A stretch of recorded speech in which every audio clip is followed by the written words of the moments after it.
What's up, y'all? Jakob Owens here, and today I got a pretty cool in-camera trick that I'm going to show you today.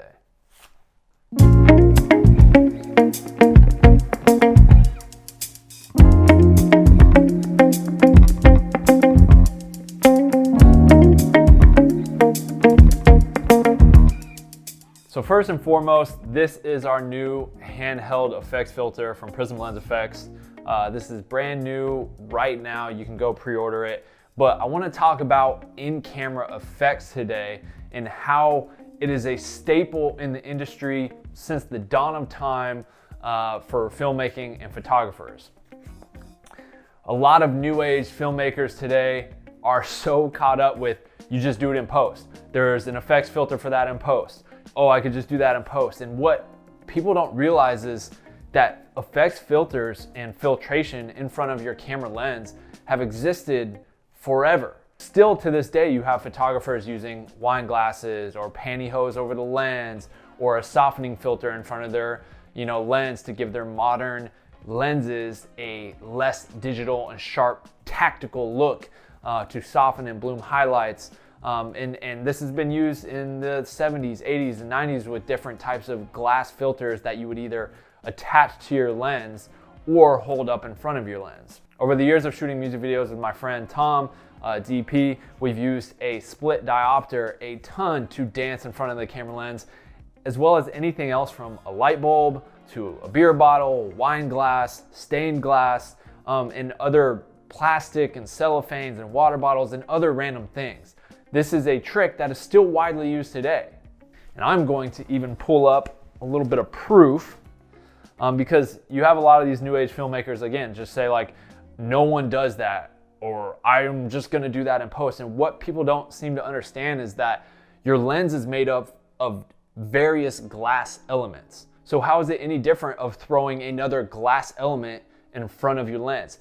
And it is not something you can try and duplicate it in post. You can try and replicate it, but at the end of the day, the light that is bending and refracting off of those elements and interacting with your environment and your subject is not something you can recreate in post. Sure, you could add a blur or some type of glow, but at the end of the day, if you hold up a broken beer bottle or a handheld kaleidoscope with different elements, the way your sensor is going to capture that image and capture the light in your subject is not something you can just do in post. One of my favorite guilty pleasure TV shows, Scandal, is actually a show that I used to watch all the time. And one thing that they always did was shoot through different types of prisms and glass and get really cool refracted images. And so it made me think of it when I was coming up with this video and just showing you guys that on the highest level, ABC Studios television show, they're shooting through random glass elements to get cool in-camera effects. So this is straight from the DP from the show. The show is very stylistic. An empty frame rarely makes the final cut. So everything is done to make sure we have something to look at, something visually interesting. On-set dresser Steve and I combed the prop warehouse for interesting things to shoot through, says Mezit. Glass with bevels or edges seem to work the best, especially for close-ups. They added some real texture to the shot. So this is the DP at the highest level shooting a studio television show who is looking for glass elements with beveled edges to shoot through to create visually interesting images. It is very much a standard practice when shooting a movie, a TV show, photography, anything still to this day. And a lot of the younger filmmakers of this new generation or this new wave feel like they can just do everything in post and don't understand that it is still a very widely practiced thing to shoot what you can in camera. One, it saves time. Two, it saves money. And those are both invaluable assets in the filmmaking world.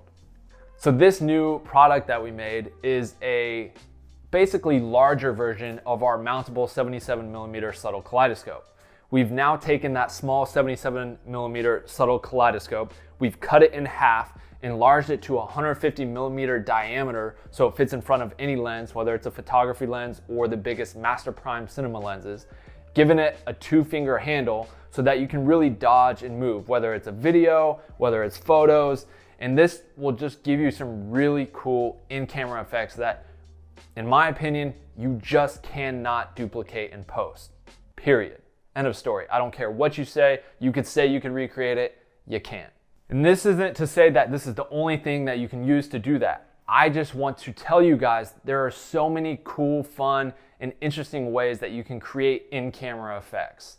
We're just really big on creating in-camera effects, and so that's what this video, I wanted it to be about. Show off our new product, but let you guys know, like, there are plenty of other ways outside of this that you can get cool in-camera effects. Try things around your house. Try different plastic wraps or cellophane or pieces of glass or a water bottle, things you can find to create cool in-camera effects. It is not wrong. It is not cheesy or tacky to do that. Anything you can do to separate your images apart from someone else's and create visually interesting images is welcomed. There's no that's wrong and that's right.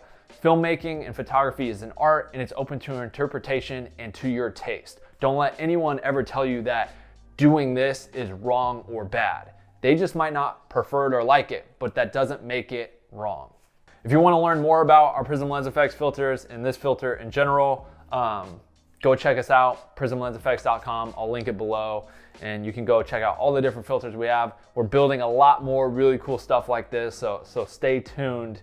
But yeah, hopefully you guys enjoyed this video. Hopefully you learned something a little bit, and now you can go have fun experimenting on your own, trying to actually go experiment on your own, and come back here and tell me what you found the most interesting household item that you could find to create a cool in-camera effect. I'm curious what is that gonna be? So yeah, smash that like button. Appreciate you guys for watching. Consider subscribing if you haven't already. And I'm Jakob Owens for the Buff Nerds, and I'm out. Peace.